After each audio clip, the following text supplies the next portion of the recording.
এই guys, squid game season 3 নেটফ্লিক্সে release পেয়ে গিয়েছে।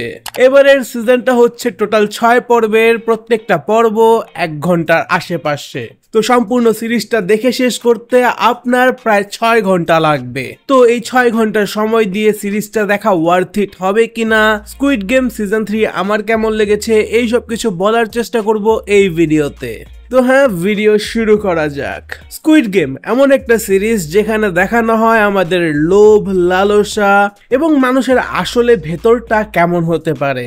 একটা গ্যাং কিছু অভাবী মানুষদের ধরে নিয়ে আসে, তাদের দিয়ে বাচ্চাদের গেম খেলায় এবং সেই গেমের মাধ্যমে সেই মানুষরা নিজের লাইফ রিস্ক করে টাকা উপার্জন করে। স্কুইড গেমের সিজন 2 এর গল্পটা একেবারেই অপূর্ণ ছিল, সেই অপূর্ণতাটা পূরণ করে হচ্ছে সিজন 3। তো হ্যাঁ, সিজন 2 এর তুলনায় সিজন 3 বেটার ছিল, তবে সিজন 1 এর তুলনায় সিজন 3 তেমন একটা বেটার কিছু করতে পারে নাই।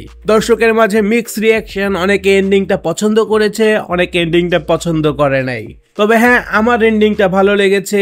অনেক সিরিজই তাদের প্রপার এন্ডিংটাকে তৈরি করতে পারে না, বাট এটা দেখার পর আমার মনে হয়েছে যে না, তারা প্রপারলি এটাকে এন্ড করেছে এবং আমি সম্পূর্ণ এই স্কুইড গেম সিরিজটা দেখার পর একেবারেই হতাশ না। হ্যাঁ, অবশ্যই স্কুইড গেমের সিজন 3 এর মাধ্যমে যেহেতু এন্ড করা হয়েছে, এটাকে আরো বেটার করা যেতে পারতো, আরো দর্শকরা এটাকে পছন্দ করতো। তবে সেটা না হলেও একটা ভালো সময় পার হয় এই সিজন 3 দেখার সময়। এই সিজন 3তে মূলত ল্যাগটা করা হচ্ছে গেমের দিক দিয়ে। যেখানে আমরা সিজন 1-এ অনেকগুলো গেম দেখতে পেরেছিলাম, সেখানে এই সিজন 3তে তেমন এক্সাইটিং কিছু গেম আমরা দেখতে পাইনি। হ্যাঁ, গেম ছিল, বাট সেগুলো আমরা হয়তো বা ট্রেলার বা অন্যান্য বিষয়ে আগেই দেখে ফেলেছিলাম। এই স্কুইড গেম সিজন 3 এর সব থেকে নেগেটিভ বিষয় হচ্ছে যে পুলিশের চরিত্রটাকে একেবারে ইউজলেস করা হয়েছে।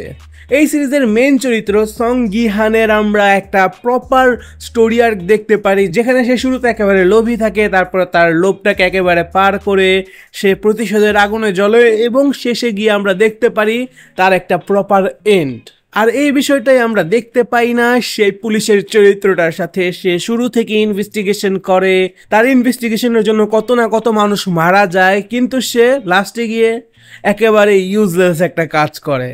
এই সব কিছুর পরেও আমার সিজন 3টা খারাপ লাগে নাই, একটা এক্সাইটমেন্ট ছিল। আমি সম্পূর্ণ সময় এই সিজনটা দেখার সময় স্টোরির সাথে এঙ্গেজ ছিলাম। ওভারঅল আমার এই সিজনটা ভালো লেগেছে এবং তোমরা যদি সিজন 1 বা 2 দেখে থাকো তাহলে এই সিজনটাও অবশ্যই দেখে নিতে পারো। হতে পারে যে তোমাদের এই সিরিজটা পছন্দ হবে না, আমি পার্সোনালি এই সিরিজটা পছন্দ করেছি কারণ আমি হিউম্যান সাইকোলজিক্যাল থ্রিলার মুভি পছন্দ করি।